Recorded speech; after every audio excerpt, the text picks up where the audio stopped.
nós vamos para cá, irmãos. Pai, te louvamos, Senhor, pela vida desse homem que está aqui, que vai continuar louvando ao Senhor através da sua palavra. Que as nossas mentes e corações agora estejam voltados exclusivamente para ouvir, reter, receber aquilo que vem dos céus através dele. Te louvamos desde já, em nome de Jesus. Amém. Deus te abençoe. Meus queridos, muito boa noite para todos, graça e paz, amém? Eu não sei vocês com relação a mim, mas eu estava com muita saudade de vocês, viu? Para mim estar aqui é um privilégio. Sou feliz por ter conhecido o pastor Alan Lima, por ter conhecido toda essa igreja cristã, graça e justiça, a pastora Danúzia, sempre um prazer revê-la, todo esse povo lindo e maravilhoso, que Deus abençoe vocês, amém? Eu quero parabenizá-los pelo carinho e pela dedicação que vocês têm com esta obra. A gente sabe que, por melhor que seja a gestão, por melhor que sejam os pastores na administração, se não houver recursos, não tem o que administrar. E todas as vezes que eu venho aqui, eu sempre vejo algo diferente, a igreja sempre cada vez mais linda. Eu fiz questão de mostrar ali ao Felipe, quando nós estávamos sentados ali, algumas fotos antigas, eu disse, olha como mudou esta igreja. Olha como ela está linda de um tempo para cá. E isso com certeza porque vocês têm se empenhado, têm amado esta obra, têm se dedicado a ela. E para a glória de Deus, esse lugar está lindo demais, viu? Que Deus abençoe vocês. Parabéns pelos 13 anos da Igreja Cristã, Graça e Justiça. O Senhor os tem ajudado, o Senhor os tem capacitado e certamente continuará capacitando vocês. E como disse aqui a nossa irmã, eu não me recordo o nome dela, na palavra ofertória, ela disse que venham mais 13, mais 13, mais 13, e que assim seja até o arrebatamento da igreja. Amém, queridos? Que Deus abençoe vocês. Façam-me acompanhado ali da minha amada esposa, né? Vocês sabem que é difícil encontrar um lugar na agenda dela também para me acompanhar. Mas hoje ela pode estar comigo mais uma vez, minha amada. E o meu amigo Felipe, faz assim, Felipe, a irmã que falou do Flamengo, né? Ele veio já com a blusa já representando. Felipe, eu conheço ele há 5 meses, eu conheci na empresa nova em que eu entrei para trabalhar, e ali nós sempre conversamos muito sobre Deus, sobre a igreja, sobre a palavra, e eu falei para ele sobre estar aqui hoje, eu disse, vamos comigo. Ele disse, vou ver um lugar na minha agenda, ele conseguiu e veio, viu? Deus abençoe, Felipe, muito obrigado pela sua presença, viu? Você é uma bênção. Eu quero pedir vocês para abrirem a Bíblia de vocês, por gentileza, na primeira carta de Paulo aos Coríntios, ok? Aqui eu acredito que vocês usaram a versão NVI, não é isso, pastor? Ah, tá, porque eu costumo usar aqui para leitura em conjunto a Almeida corrigida, tá? E atualizada, ou corrigida e fiel, tá bom? Que fica uma coisa mais comum entre os irmãos, mas se utilizar a NVI não tem problema, ok? Eu vou ler o texto de 1 Coríntios, o capítulo 13, nós vamos ler do verso 1 ao verso 13, agradecer também ao pastor Alan, pelo carinho que tem conosco, pelos convites de sempre, e por nos apresentar o pastor Bruno, né? Cadê ele? Ele está aqui já, ó, ligadinho, muito obrigado, já vai me ajudar, Deus abençoe, viu? O prazer é todo meu em conhecê-lo. 1 Coríntios, capítulo 13, nós vamos ler do verso 1 ao verso 13, tá bom? Está escrito, ainda que eu falasse a língua dos homens e dos anjos, e não tivesse amor, seria como metal que soa, ou como sino que tine. E ainda que tivesse o dom de profecia, e conhecesse todos os mistérios e toda a ciência, e ainda que tivesse toda a fé, de maneira tal que transportasse os montes, e não tivesse amor, nada seria. E ainda que distribuísse toda a minha fortuna para o sustento dos pobres, e ainda que entregasse o meu corpo para ser queimado, e não tivesse amor, nada disso me aproveitaria. O amor é sofredor, é benigno, o amor não é invejoso, o amor não trata com leviandade, não se ensoberbece, não se porta com indecência, não busca os seus interesses, não se irrita, não suspeita mal, não folga com a injustiça, mas folga com a verdade. Tudo sofre, tudo crê, tudo espera, tudo suporta. O amor nunca falha, mas havendo profecias, serão aniquiladas. Havendo línguas, cessarão. Havendo ciência, desaparecerá. Porque em parte conhecemos e em parte profetizamos. Mas quando vier o que é perfeito, então o que é em parte será aniquilado. Quando eu era menino, falava como menino, sentia como menino, discorria como menino. Mas logo que cheguei a ser homem, acabei com as coisas de menino. Porque agora vemos por espelho em enigma, mas então veremos face a face. Agora conheço em parte, mas então conhecerei como também sou conhecido. Agora, pois, permanecem a fé, a esperança e o amor. Esses três, mas o maior destes é o amor. Queridos, o tema que nos foi proposto para esta festividade é avançando e frutificando. Avançando para frutificar. Eu gostaria de dar um tema para a mensagem desta noite. O tema será: permaneça no amor e frutifique. Eu vou repetir a fim de que você memorize ou anote. Permaneça no amor e frutifique. Este será o tema desta mensagem. Esta carta mostra uma comunidade vigorosa e que deveria ser cheia de valores cristãos. Uma comunidade composta por pessoas simples, marginalizadas e com inúmeros problemas. O próprio Paulo havia fundado essa comunidade cristã em Corinto e com ela passou vários meses. Ele escreve agora de Éfeso por volta do ano 56 ou 57 depois de Cristo, provavelmente depois de outra carta que se perdeu, de acordo com 1 Coríntios capítulo 5, versículo 9. Veja o que Paulo diz em 1 Coríntios capítulo 5, versículo 9. Já por carta vos tenho escrito que não vos associeis com os que se prostituem. Este mesmo versículo, na versão NTLH, a nova tradução da linguagem de hoje, está da seguinte forma: na outra carta que escrevi a vocês, eu recomendei que vocês não tivessem nada a ver com a gente imoral. Portanto, Paulo escreveu uma carta antes dessa. E ele aconselhou aos cristãos daquela igreja não se relacionarem, não terem nada a ver com pessoas imorais. As pessoas imorais a quem Paulo se refere aqui não são os mundanos, pois nós precisamos nos aproximar deles para evangelizá-los e levá-los a Cristo. Paulo estava se referindo aos falsos cristãos, aqueles que se diziam igreja, mas eram imorais, davam mau testemunho, principalmente fora do ambiente de culto. O conselho de Paulo para estes irmãos foi: se afastem desses, não tenham nada a ver com eles, sejam diferentes. Esta então, sendo a segunda carta que foi escrita e conservada, seria, de acordo com alguns estudiosos, a reunião de várias correspondências. Paulo havia chegado em Corinto, provavelmente após a sua rápida passagem por Atenas. Em 1 ano e meio, parece que ele se convenceu de que a opção pelos marginalizados era a mensagem central da cruz de Cristo. Veja que ele escreveu aí em 1 Coríntios capítulo 2, versículo 1 ao versículo 5. 1 Coríntios capítulo 2, versículo 1 ao 5. E eu, irmãos, quando fui ter convosco, anunciando-vos o testemunho de Deus, não fui com sublimidade de palavras ou de sabedoria, porque nada me propus saber entre vós, senão a Jesus Cristo e este crucificado. E eu estive convosco em fraqueza, e em temor, e em grande tremor.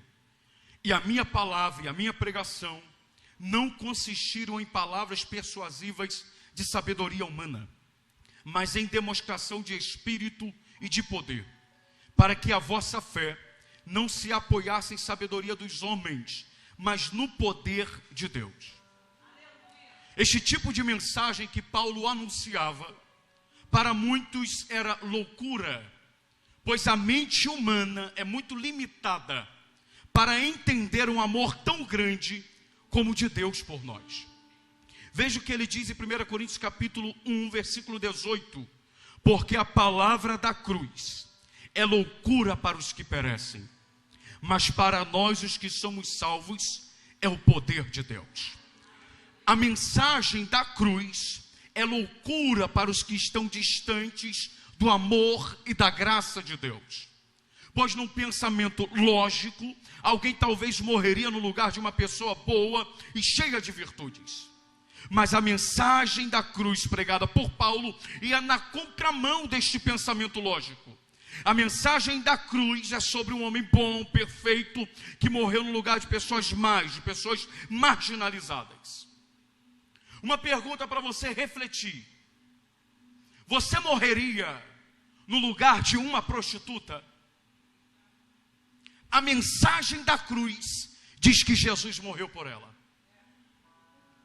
Uma outra pergunta: você morreria no lugar de um viciado, ladrão, marginal? A mensagem da cruz pregada por Paulo diz que Jesus morreu por eles também. A mensagem da cruz diz que Jesus se sacrificou por eles também. E o que para muitos é uma loucura, é algo inimaginável, para nós é o poder de Deus para a salvação. E foi exatamente isso que Paulo chegou pregando na cidade de Corinto. Quando ele chegou naquela cidade, foi acolhido por um casal, Priscila e Áquila. Se inseriu na vida da cidade pelo trabalho manual como um fabricante de tendas. E nesta espécie de cooperativa de artesanato, juntou-se a ele depois Timóteo e Silvano, quando ele se viu livre, então, liberado para a palavra. As associações chamadas colégios, de fato, eram comuns naquela cidade, com fins comerciais, religiosos e sociais. Corinto, segundo a história, possuía 2 portos marítimos que fazia a ponte comercial entre o Oriente e o Ocidente. Com aproximadamente 500 mil de habitantes, era uma das cidades mais ricas da Grécia. Riqueza, porém, baseada no trabalho escravo, que abrangia cerca de 2/3 da população. A cidade de Corinto reunia gente de todas as províncias, com culturas e religiões diversificadas. A ganância e a imoralidade tomavam conta daquela população. Nesse meio social é que se inseria a comunidade cristã de Corinto, formada por pessoas simples e pobres, entre as quais não havia muitos sábios segundo a carne, nem muitos poderosos e nem muitos da alta sociedade. O próprio Paulo escreve isso em sua carta acerca dos irmãos da igreja de Corinto. 1 Coríntios capítulo 1, versículo 26, olha o que ele diz acerca daqueles irmãos. Porque vede, irmãos, a vossa vocação, que não são muitos os sábios segundo a carne, nem muitos os poderosos, nem muitos os nobres que são chamados. Na nova tradução da linguagem de hoje, esse versículo está da seguinte forma: agora, meus irmãos, lembre do que vocês eram quando Deus os chamou. Do ponto de vista humano, poucos de vocês eram sábios ou poderosos, ou de famílias importantes. Ou seja, Deus chamou também, disse Paulo, pessoas simples. Deus chamou também pessoas pobres. Deus chamou também pessoas humildes. E essas pessoas formavam um só corpo de Cristo. Judeus ou gregos, escravos ou livres, todos poderiam fazer parte da comunidade cristã fundada em Corinto, que servia a Cristo Jesus naquela cidade. Veja que Paulo escreveu em 1 Coríntios capítulo 12, versículo 13. Pois todos nós fomos batizados em um mesmo Espírito, formando um corpo, quer judeus, quer gregos, quer servos, quer livres, e todos temos bebido de um mesmo Espírito. Todos fomos igualmente chamados para sermos participantes e da glória de Deus. Por isso os escravos cristãos em Corinto participavam normalmente na comunidade cristã. Havia lugar e espaço para as pessoas mais simples naquela comunidade. Acontecia, porém, que infelizmente, alguns, por serem humildes, pobres, classe baixa, passavam vergonha, porque nada tinham para a ceia comum. E os que tinham condições, não compartilhavam com esses que nada tinham. Veja o que Paulo diz para esses irmãos, eu vou ler aqui na versão NTLH, 1 Coríntios capítulo 11, verso 20 ao 24. Quando vocês se reúnem, não é a ceia do Senhor que vocês comem, pois na hora de comer, cada um trata de tomar a sua própria refeição. E assim, enquanto uns ficam com fome, Outros chegam até ficar bêbados. Verso 22 do capítulo 11. Por acaso, vocês não têm as suas próprias casas onde podem comer e beber? Ou será que preferem desprezar a igreja de Deus e envergonhar os que são pobres? O que é que vocês esperam que eu lhes diga? Querem que os elogiem? É claro que eu não vou elogiá-los. Porque eu recebi do Senhor este ensinamento que passei para vocês. Que o Senhor Jesus, na noite em que foi traído, pegou o pão e deu graças a Deus. Depois partiu o pão e disse: isto é o meu corpo, que é entregue em favor de vocês. Façam isto em memória de mim. Paulo aqui na hora da ceia ressalta o fato de que Cristo dividiu o pão. Cristo dividiu o suco. E os cristãos de Corinto deveriam fazer o mesmo para ter comunhão com os irmãos e serem semelhantes a Cristo. Partilharem dos seus bens. Ajudarem o seu próximo.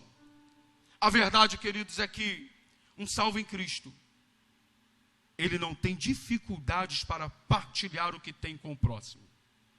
Ainda que o que ele possua seja pouco, ele não encontra dificuldade para ajudar, para partilhar. Um dia João Batista estava pregando e dizendo: arrependei-vos, porque é chegado o reino de Deus. Se aproximaram diante dele algumas pessoas perguntando: e nós, o que podemos fazer para herdar o reino de Deus? Lucas capítulo 3, versículo 10 ao 14. Lucas capítulo 3, versículo 10 ao 14. E a multidão interrogava dizendo: que faremos, pois? E respondendo ele, disse-lhe: quem tiver 2 túnicas, reparta com o que não tem. E quem tiver alimentos, faça da mesma maneira. E chegaram também os publicanos para serem batizados e disseram-lhe: mestre, que devemos fazer? E ele lhes disse: não peçais mais do que o que vos está ordenado. E os soldados interrogaram dizendo: e nós, que faremos? E ele lhes disse: a ninguém trateis mal, nem defraudeis, e contentáveis com o vosso soldo. João estava exortando o povo e dizendo que se eles quisessem entrar no reino dos céus, então eles teriam que mudar de conduta. Mesquinharia não combina com o cristão. Um cristão que não gosta de ajudar o próximo, um cristão que não ajuda a obra de Deus, precisa rever os seus conceitos. Porque mesquinharia e cristão não combinam. Um cristão que ama de verdade é um cristão que tem prazer em ajudar o seu próximo, em abraçar e dizer: venha comigo, porque o que depender de mim, você não vai ficar para trás. Eu vou ajudar você e nós seguiremos juntos, seremos felizes juntos na presença desse Deus. Veja o que o escritor aos Hebreus disse no capítulo 13, versículo 1 ao 3 da sua carta. Eu vou ler na versão Paulus, tá, gente? Hebreus capítulo 13, versículo 1 ao 3 está escrito: perseverem no amor fraterno. Não se esqueçam da hospitalidade, pois algumas pessoas, graças a ela, sem saber, acolheram anjos. Lembrem-se dos presos, como se vocês estivessem na prisão com eles. Lembrem-se dos que são torturados, pois vocês também têm um corpo. Que todos respeitem o matrimônio e não desonrem o leito nupcial, pois Deus julgará os libertinos e adúlteros. Que a conduta de vocês não seja inspirada pelo amor ao dinheiro. Cada um fique satisfeito com o que tem, pois Deus disse: eu nunca deixarei você, nunca o abandonarei. Assim podemos dizer com ânimo: o Senhor está comigo, eu não temo. O que é que me poderá fazer um homem? Lembrem-se dos dirigentes que ensinaram vocês a palavra de Deus. Imitem a fé que eles tinham, tendo presente como eles morreram. O autor desta carta está trazendo neste capítulo alguns conselhos que reforçam o sentido comunitário: amor fraterno, hospitalidade, cuidado com os presos, respeito ao casamento. E que os negócios não deveriam ser conduzidos pelo amor ao dinheiro. Nada de autoajuda, cada qual voltado para si mesmo. Esses conselhos eles iriam fortalecer aquela comunidade que estavam vivendo tempos de hostilidade e de perseguição. E eram exatamente essas virtudes que o escritor aos Hebreus destacou, que pareciam estar faltando na igreja de Corinto. Uma igreja fervorosa, rica em dons, mas pobre no amor.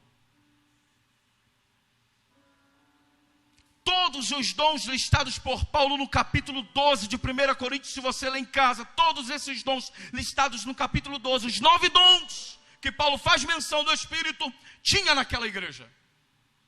1 Coríntios capítulo 1, versículo 7, o próprio Paulo afirma isso.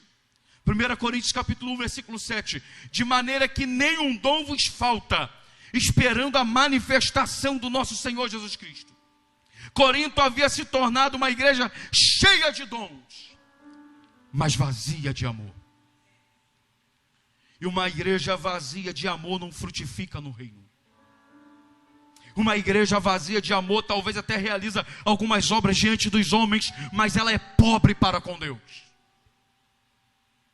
Lembram que Jesus falou para a igreja de Éfeso? Apocalipse capítulo 2. Apocalipse capítulo 2, versículo 1 ao 5. Escreve ao anjo da igreja de Éfeso: isto diz aquele que tem na sua destra as 7 estrelas, que anda no meio dos 7 castiçais de ouro. Conheço as tuas obras e o teu trabalho e a tua paciência, e que não podes sofrer os maus. E puseste à prova os que dizem ser apóstolos e o não são, e tu achastes mentirosos. E sofrestes e tem paciência, e trabalhastes pelo meu nome, e não te cansaste. Tenho, porém, contra ti, que deixaste o teu primeiro amor. Lembra-te, pois, de onde caíste, e arrependa-te, e pratica as primeiras obras, quando não brevemente virei a ti, e tirarei do seu lugar o teu castiçal, se não se arrependeres.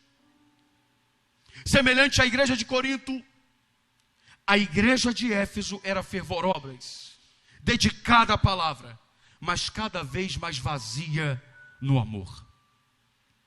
Nós precisamos entender, queridos, que ser ativo não é ser espiritual. Precisamos entender de uma vez por todas que ser ativo não é ser espiritual. Tem muita gente ativa na igreja, envolvida em ministérios, mas que ainda continuam carnais e precisam se converter, precisam crescer, precisam amadurecer e pensam que são espirituais porque estão muito ativas na igreja. Se envolvem com a obra de Deus, mas não conhecem ainda o Deus da obra. Trabalham incansavelmente pela obra, a ponto às vezes de não ter tempo para o Deus da obra. Cuidado, porque Éfeso era uma igreja ativa, trabalhadora, rica em obras, foi elogiada. Mas Deus disse para ela: tenho contra ti que abandonastes o teu primeiro amor.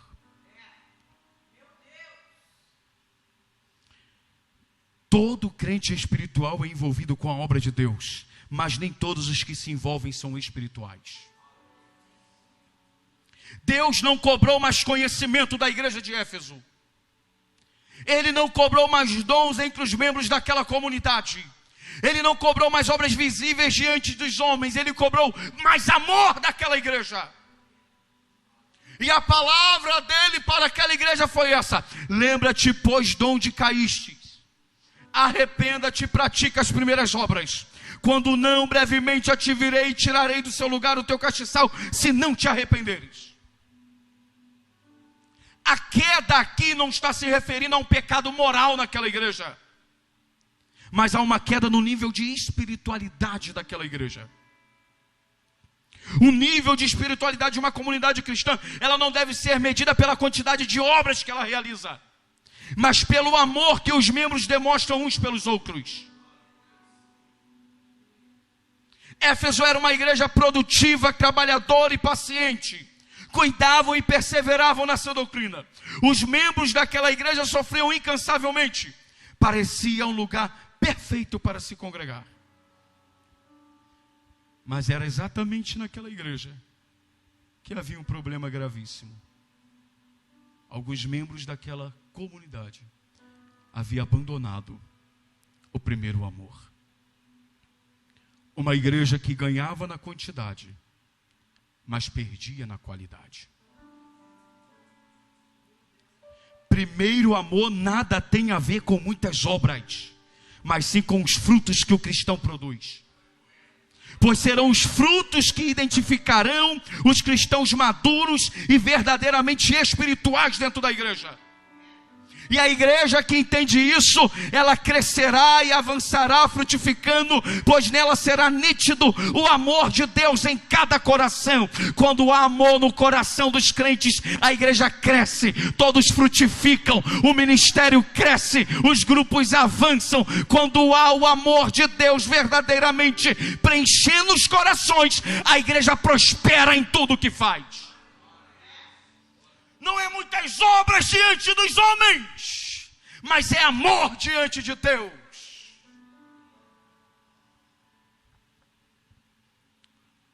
Por isso, Paulo encerra o capítulo 12, quando ele fala dos dons. E no verso 31 do capítulo 12 desta carta ele diz: portanto, procurai com zelo os melhores dons, e eu vos mostrarei um caminho mais excelente. Logo em seguida, ele inicia falando da superioridade, supremacia, excelência do amor sobre todos os tipos de dons listados por ele no capítulo 12. Ele deixa claro que o fruto do amor é superior ao dom de variedade de línguas. O fruto do amor é superior ao dom de operação de maravilhas ou os dons de curar. Eu imagino que algum irmão naquela comunidade cristã na cidade de Corinto olhava alguém sendo usado por Deus com algum dom para curar e dizia: nossa, eu quero esse dom, pastor Alain. Alguém era usado para Deus fazer maravilhas no meio do povo, dom de operação de maravilhas. Que maravilha. E alguém dizia: eu quero esse dom. Alguém com o dom da palavra da ciência, outro com o dom da palavra da sabedoria, o outro com o dom de discernimento de espíritos. E talvez um olhava para o outro e dizia: é aquele dom que eu quero. Mas Jesus estava olhando para a igreja e dizendo: eu só quero amor no meio de vocês. Porque tem gente aí no meio buscando dons para se destacar, mas falta amor nos corações. Não adianta ter muitos dons para se destacar na comunidade que você faz parte, se você não ama ninguém, não ajuda ninguém, não abraça ninguém. Oh, meu querido, o reino de Deus se ganha e se conta pelos frutos, não é pelo dom, não é pelo talento. É muito bom ter um dom, é muito bom ter um talento, é muito bom ser habilidoso, é muito bom ajudar na obra, mas se não for com amor, Paulo falou, não vale de nada. Quer cantar, canta com amor. Quer pregar, prega com amor. Quer pastorear, pastoreia com amor. Quer dançar no ministério, faça com amor. Porque no fim de tudo, só o amor permanecerá. Aleluia! Aleluia! Só o amor permanecerá. Paulo disse: havendo línguas serão aniquiladas. Ele não está dizendo que o amor vai ser aniquilado por causa das línguas. Havendo profecias cessarão. Ele não está dizendo que o amor vai acabar por causa das profecias. Sabe o que ele está dizendo? É que as línguas cessarão quando nós estivermos com Cristo. As profecias cessarão, não vai ser mais preciso quando nós estivermos com Cristo, porque em parte conhecemos. Mas em breve, quando o que é perfeito se apresentar, nós o conheceremos por completo, como Ele também nos conhece. Aí Paulo diz: e a única coisa que vai permanecer na eternidade não é só língua estranha, não é seu dom de profecia, não é seu dom de curar, porque lá não vai precisar, não vai ter doença. Na eternidade vai prevalecer o amor. O amor permanecerá para todo sempre na eternidade.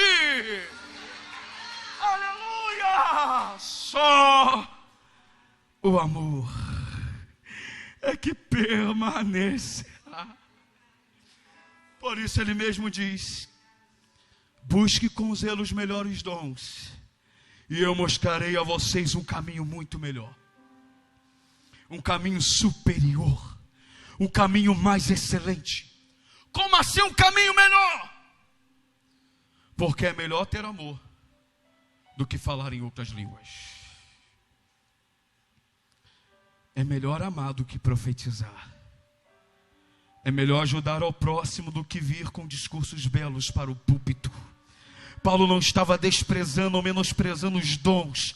Ele só estava deixando claro que não adiantaria a igreja ter todos os dons, mas não ter o principal, que é o amor.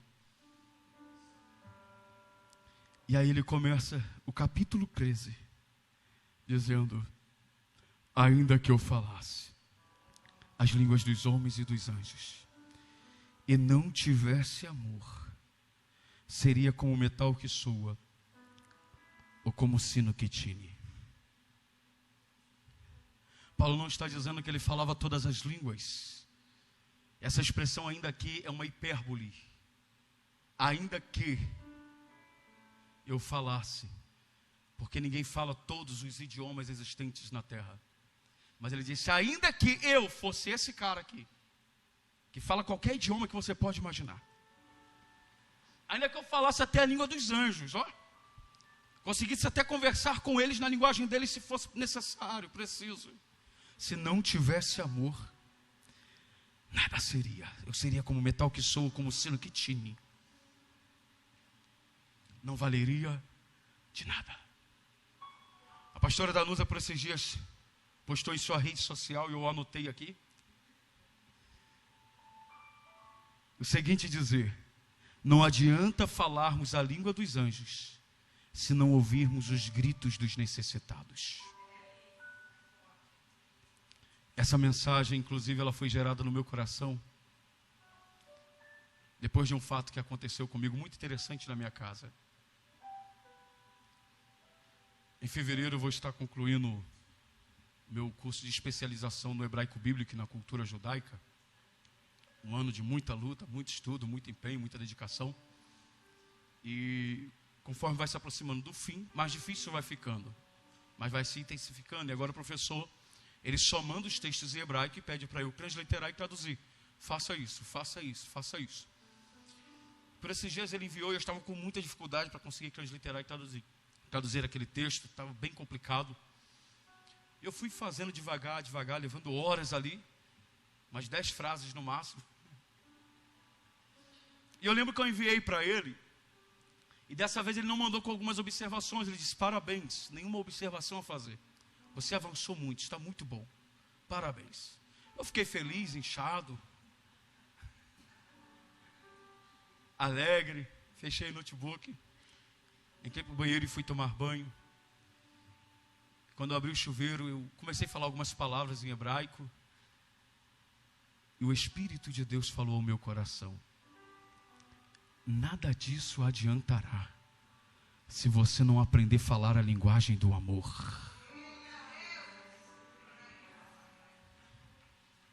Foi assim que essa mensagem nasceu. Porque quando isso veio como uma flecha no meu coração, eu mesmo comecei a pregar para mim debaixo do chuveiro. E eu disse: eu posso falar hebraico. Eu falando para mim, eu posso falar o grego, eu posso falar o aramaico, o latim, eu posso falar inglês, espanhol, línguas estranhas, línguas estrangeiras. Mas se eu não aprender a falar a linguagem do amor, nada disso me aproveitará. Não adianta falar muitos idiomas se você ainda não aprendeu a falar a linguagem do amor. Ou você precisa aprender a amar. Você pode falar fluentemente o hebraico, o grego, o aramaico, o latim, o inglês, o espanhol, a língua que for.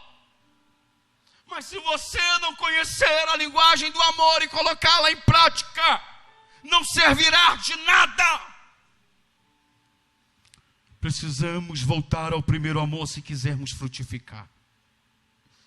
Não existem vários frutos do Espírito. Existe um fruto. E ele se divide em partes e tudo começa no amor. Olha que interessante. Gálatas capítulo 5, versículo 22. Olha que Paulo diz: mas o fruto do Espírito é amor, alegria, paz, longanimidade, benignidade, bondade, fé, mansidão, temperança. Quem ama é alegre e transmite alegria. Quem ama vive em paz e promove a paz. Quem ama é longânimo e age com longanimidade. Quem ama é benigno e age com benignidade. Quem ama é bom e age com bondade. Quem ama sempre dá uma palavra de fé para aqueles que precisam. Quem ama age com mansidão. Quem ama sempre busca o equilíbrio e age com temperança. Quem ama faz a diferença porque frutifica. Tudo começa no amor. Só não vou dizer que termina no amor, porque o amor não terminará. Ele permanecerá para todo sempre. Aí no verso 2, olha o que Paulo diz, que interessante. Verso 2 e verso 3. E ainda que tivesse o dom de profecia, e conhecesse todos os mistérios e toda a ciência, e ainda que tivesse toda a fé, de maneira tal que transportasse os montes, e não tivesse amor, nada seria. E ainda que distribuísse toda a minha fortuna para o sustento dos pobres, e ainda que entregasse o meu coração para ser queimado, e não tivesse amor, nada disso me aproveitaria. Sabe o que Paulo está dizendo aqui, gente? É possível alguém realizar obras grandiosas sem ter amor. Às vezes para se autopromover e não porque sabe amar. Por isso eu disse aqui que o primeiro amor nada tem a ver com obras, mas sim com frutos. Já viram aquelas pessoas que sempre falam, quando eu estava no primeiro amor, e eu fazia, e acontecia, não saía da consagração, e ia para a vigília, e subia a monte, e descia a monte. No primeiro amor era assim. Quem disse que primeiro amor tem a ver com obras que você faz? Talvez você não saiba, mas você está no seu primeiro amor agora, que você está frutificando no reino. Lá talvez era o tempo em que você estava muito fervoroso, e ainda talvez imaturo, precisando amadurecer um pouco. Agora talvez é que você esteja no primeiro amor, onde você entendeu o sentido do que é viver no reino e viver pelo reino, fazer para o reino. É quando se tem amor e faz tudo para a glória de Deus. No capítulo 15 de João, Jesus se apresenta como a videira, e ele se refere aos seus discípulos como ramos dessa videira. E ele ensina para nós como o ramo frutífero pode continuar dando frutos, e como quem não é frutífero pode começar a dar frutos. E veja o que ele diz em João capítulo 15, versículo 1 ao 17. Eu sou a videira verdadeira, e meu pai é o lavrador. Toda vara em mim que não dá fruto, atira, e limpa toda aquela que dá fruto, para que dê mais fruto. Vós já estáis limpos pela palavra que vos tenho falado. Estais em mim e eu em vós. Como a vara de si mesma não pode dar fruto se não estiver na videira, assim também vós, se não estiverdes em mim. Eu sou a videira, vós as varas. Quem está em mim e eu nele, esse dá muito fruto, porque sem mim nada podeis fazer. Se alguém não estiver em mim, será lançado fora, como a vara, e se secará. E o escolhem e lançam no fogo e ardem. Se vós estiverdes em mim, as minhas palavras estiverdes em vós, pedireis tudo o que quiseres e vos será feito. Nisto é glorificado meu Pai, que deis muito fruto, e assim sereis meus discípulos. Como o Pai me amou, também eu vos amei a vós. Permanecei no meu amor. Se guardardes os meus mandamentos, permanecereis no meu amor. Do mesmo modo que eu tenho guardado os mandamentos de meu Pai e permaneço no seu amor. Tenho-vos dito isto, para que o meu gozo permaneça em vós e o vosso gozo seja completo.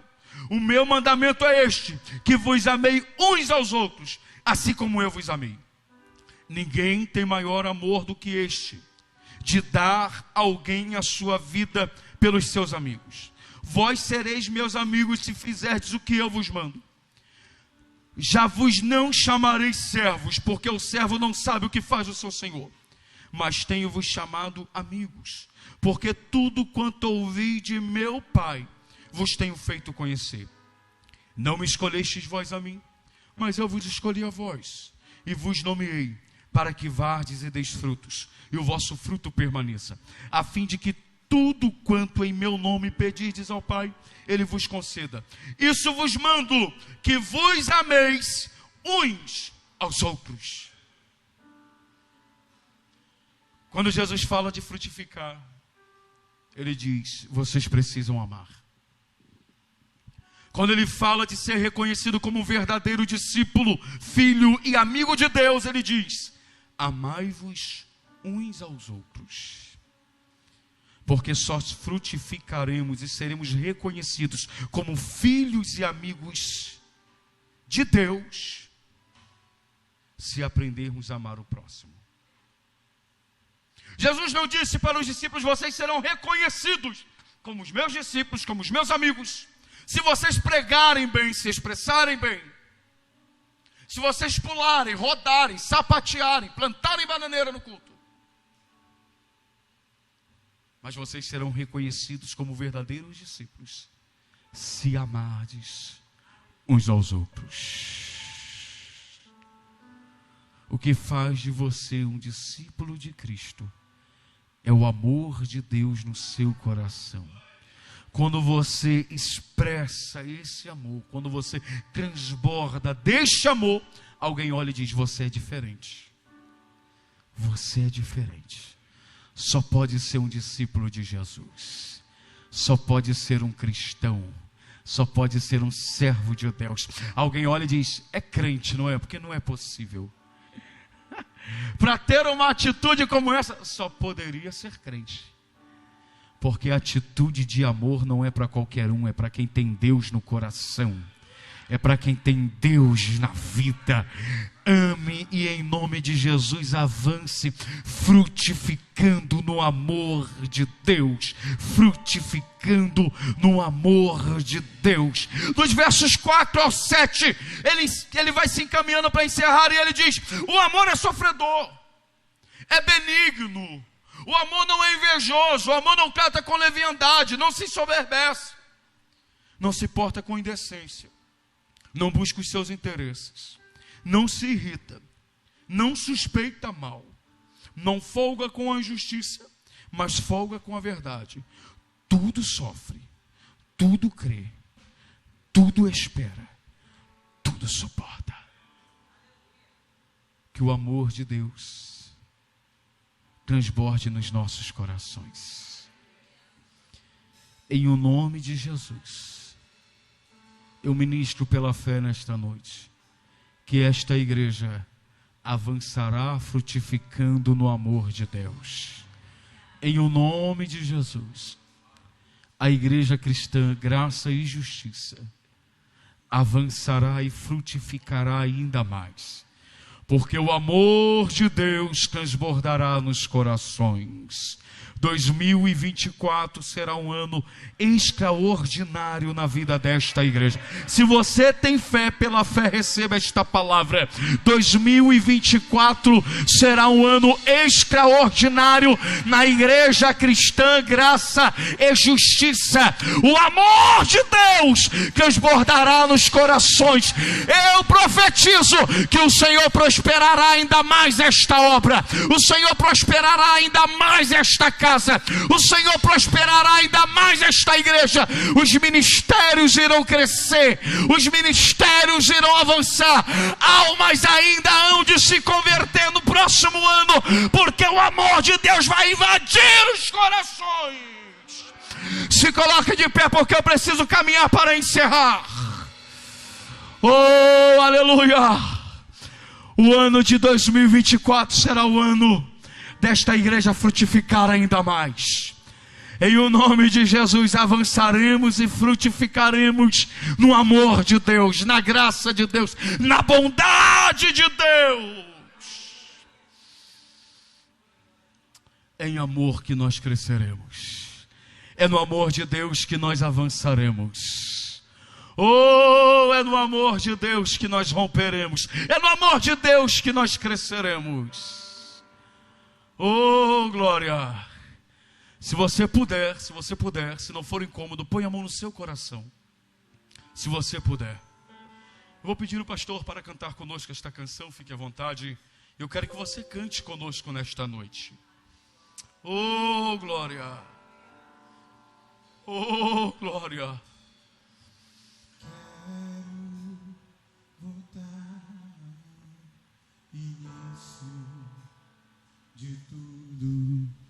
Encontrar-me contigo, Senhor. Se você puder, cante. Quero rever meus conceitos. Cante como uma oração. Eu quero reconstruir. Fala isso de todo o coração. Fala isso para Deus. Isso!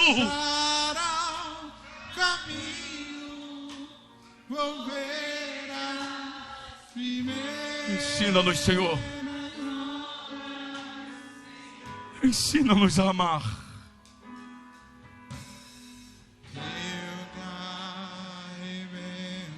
Ensina-nos a perdoar. Me arrependo, Senhor. Ensina-nos a abraçar aquele que caiu. Oh, Espírito de Deus. Eu quero abrir. Em nome de Jesus. Em nome de Jesus. Seja tocado pelo amor de Deus. Seja tocada pelo amor de Deus. Que o amor de Deus invada o teu coração nesta noite. Que o amor de Deus preencha o teu coração nesta noite. Vai embora o rancor, vai embora a inveja, vai embora a amargura. Seja cheio do amor de Deus, seja cheia do amor de Deus, em o nome de Jesus. Ele não te escolheu para ser uma árvore infrutífera. Jesus te chamou para frutificar. Jesus te chamou para frutificar.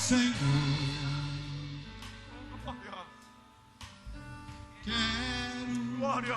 Rever meus conceitos, valores. Eu quero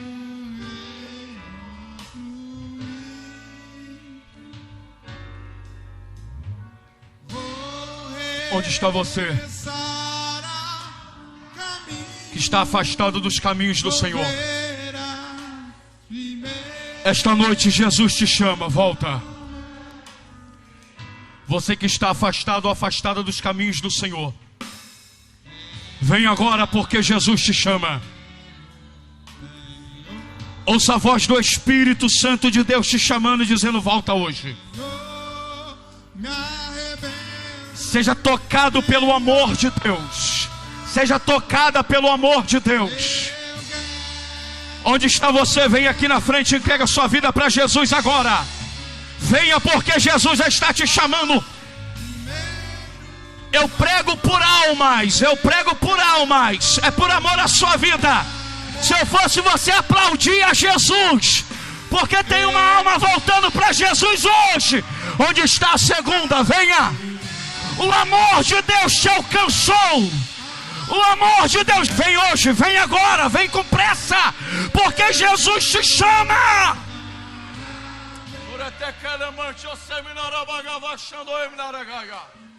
Venha porque Jesus te chama agora.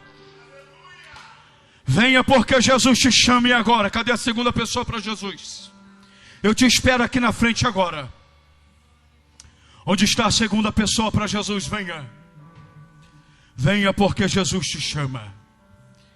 Venha porque Jesus te chama. Onde está a segunda pessoa para Jesus? Isso, continue louvando, continue adorando. Venha, é hoje, Jesus te chama.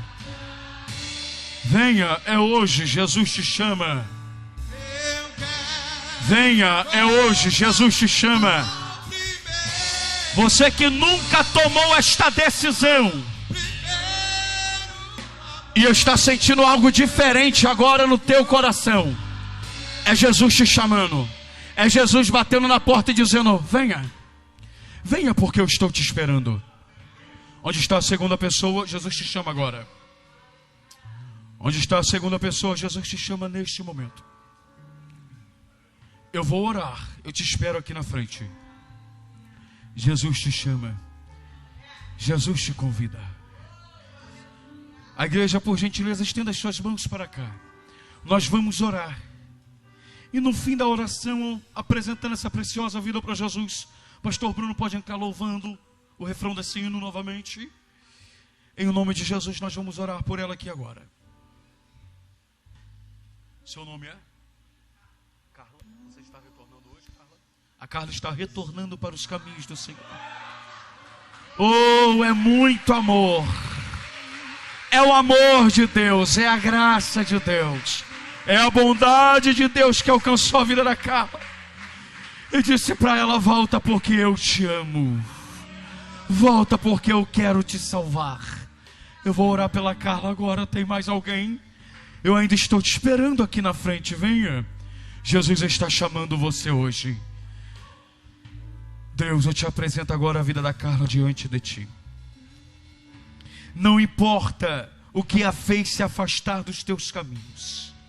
O que importa é que hoje ela toma a decisão de retornar para Ele. E eu tenho certeza que o Senhor está de braços abertos para receber a Carla de volta. Deus, em o nome de Jesus, que a partir de hoje o coração da Carla seja preenchida pelo teu amor, pelo teu Santo Espírito. Que todo rancor, toda tristeza, toda amargura seja retirada agora deste coração. Em o nome de Jesus, que ela seja purificada pela tua palavra e pelo poder do teu Santo Espírito, e que ela seja cheia do teu Espírito Santo, cheia do teu amor, cheia da tua unção, cheia da tua presença. Deus, em o nome de Jesus, que a partir de hoje novamente os passos dela possam ser conduzidos pelo Senhor, possam ser conduzidos pela tua palavra. Em o nome de Jesus, nós dizemos: bem-vinda de volta à sua casa, ao seu povo. O Pai estava te esperando. Que Deus te abençoe. Aplauda mais forte, porque Jesus merece. Aleluia! Aleluia!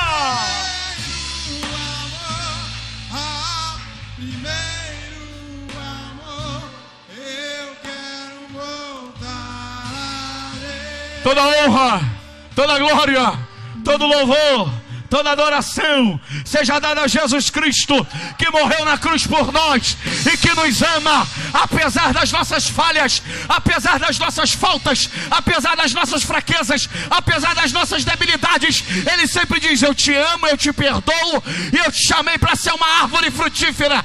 Eu te amo, eu te perdoo, e eu te chamei para ser uma árvore frutífera. A Ele toda a honra, toda a glória e todo o louvor. Que Deus te abençoe em o nome de Jesus. Oh, glória a Deus.